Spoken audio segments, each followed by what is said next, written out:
கோவை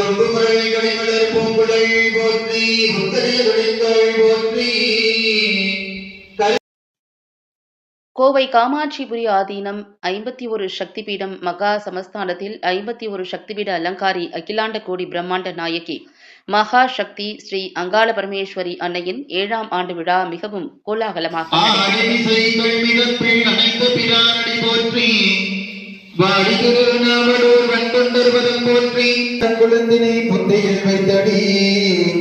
போற்றுகின்றோமே.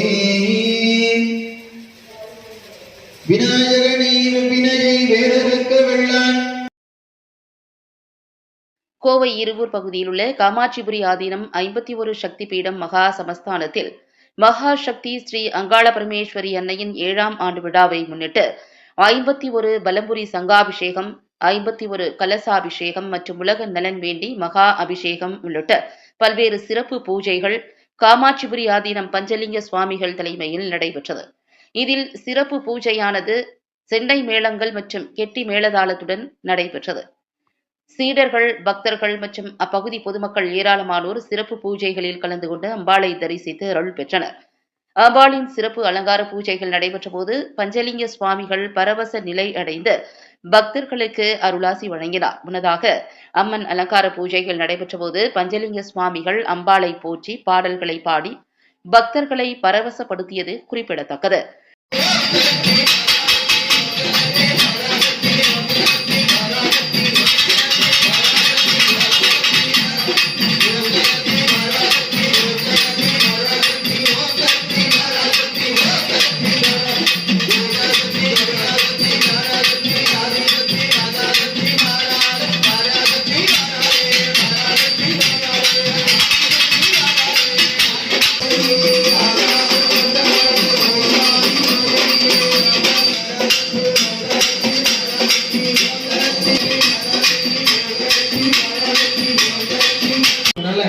எனக்கு ஞாபகம் இல்லை, ஆனா விஹெச்பி ஆபீஸ் தெரியும், அதை சொல்ல முடியல. பின்னர் பஞ்சலிங்க சுவாமிகள் பக்தர்கள் மற்றும் பொதுமக்களுக்கு உபதேசங்கள் வழங்கினார். அப்போது அவர் பேசுகையில், இறைவனின் கையை பற்றி கொள்ளுங்கள், அப்போது அவர் எந்த சூழ்நிலையிலும் உங்களை கைவிட மாட்டார் என்று கூறினார். இறைவன் உங்கள் பிரார்த்தனைகளை கேட்க குருவை பின்தொடருங்கள். நீங்கள் தவறுகள் செய்தாலும் உங்களது குரு இறைவனிடம் பேசி உங்களை காப்பாற்றுவார் என்று கூறினார். இந்த சிறப்பு பூஜையில் கோவையை சுற்றியுள்ள பகுதிகளைச் சேர்ந்த பக்தர்கள், ஆண்கள், பெண்கள், குழந்தைகள் என ஏராளமான பொதுமக்களும் தனது கரங்களால் பிரசாதங்களை வழங்கி சிறப்பித்தார்.